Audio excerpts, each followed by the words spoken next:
name is Robert J. Schaeffer. My Eskimo name is Puya. I'm known as Bobby since I was pretty much when I was born. I'm born in 1949, January, the coldest day of the year, from Kotzebue, Alaska.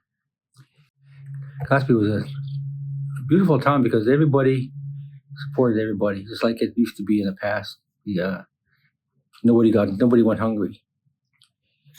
I remember my dad used to get a bunch of belugas or uruks, and we'd process them, and he'd give us little containers to take over and to give to the elders, because we're just tiny tots back in the 50s. We knew where all the elders were that couldn't go out and help out, so we'd go and deliver food to them, and so everybody else helped each other and participated. It's like a community thing, and that's the way it was then, and that was the way it was before. He said it was always been that way when he was born around the turn of the century, 1900, early 1900s. And he said it's always been that way. When we were growing up, we didn't have no money, but we were rich because we had a father that always had. We put away a lot of food, and he knew how to make food last a year. You get enough animals, enough rooks and belugas, enough salmon dried and put away, whitefish put away, and our cache was always full. When I was about 6 years old, maybe 1955 or so, and they came in with 5 belugas and white whale, and they landed upon a beach, and I watched all the men come from the different directions. And they had their big knives and stuff, so I went over and they helped process them, cut all the meat and the blubber or the muck duck off, and they had right in front of town. They had a whole bunch of grass before the erosion. A whole bunch of grass always grew there, so they just threw all the stuff on the grass.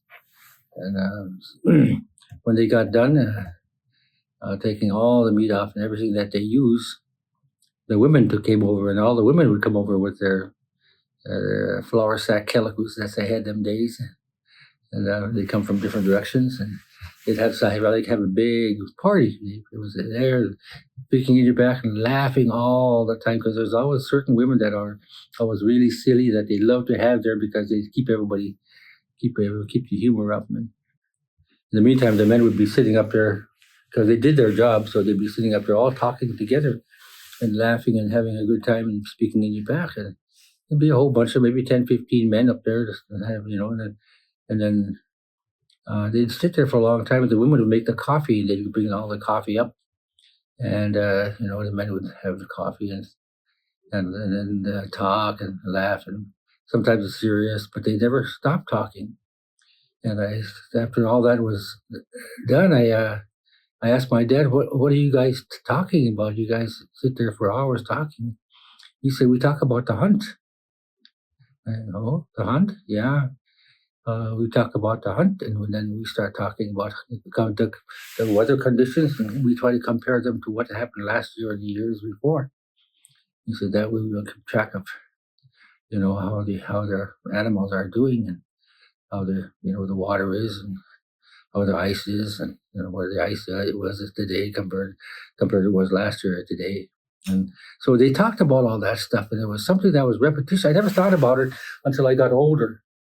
But I saw what they were doing. They were talking and reinforcing the history of the hunt, dating back, I don't know how many years they talk about it, And so that's how they kept the history of it. They didn't have a written language, so it was all done verbally.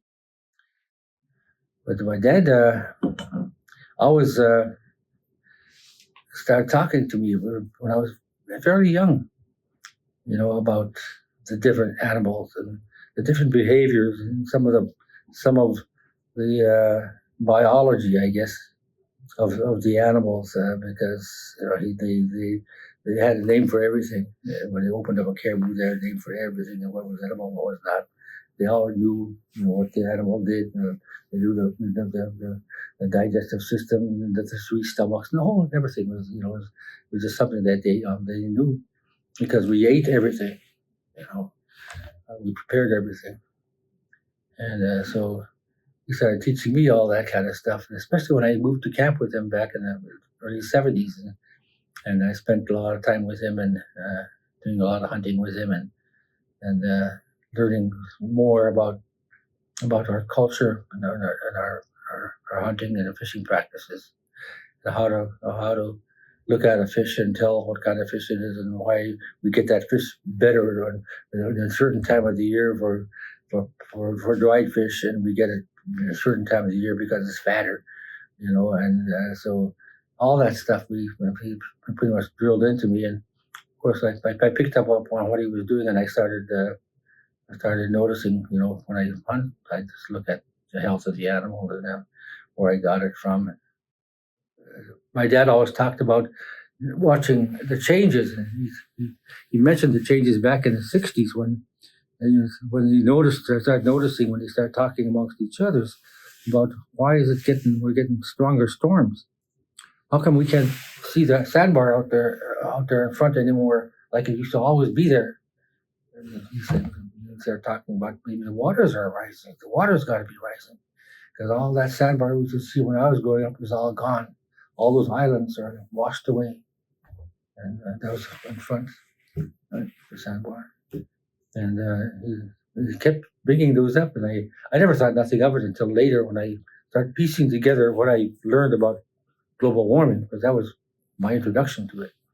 And then not too long ago, one of the elders, John Goodwin, that mentioned, we used to see all this land, and sort of, brought it back to sort of remember basically what I was concerned about, and that all that same area that he was talking about, that disappeared in his lifetime. And I sort of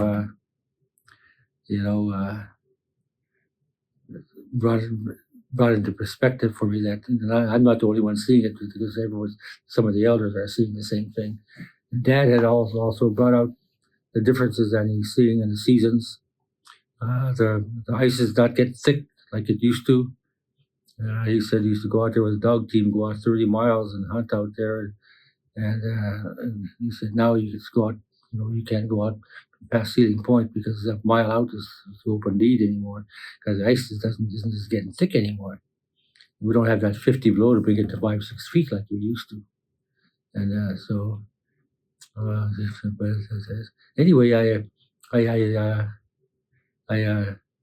had all this knowledge, and I saw an opportunity with the AOK when I was asked if I would like to be an observer, and I said, well, maybe there is something. Maybe I could do something with it. Maybe I can use it as a platform to try to inform people about global warming and the realities of it.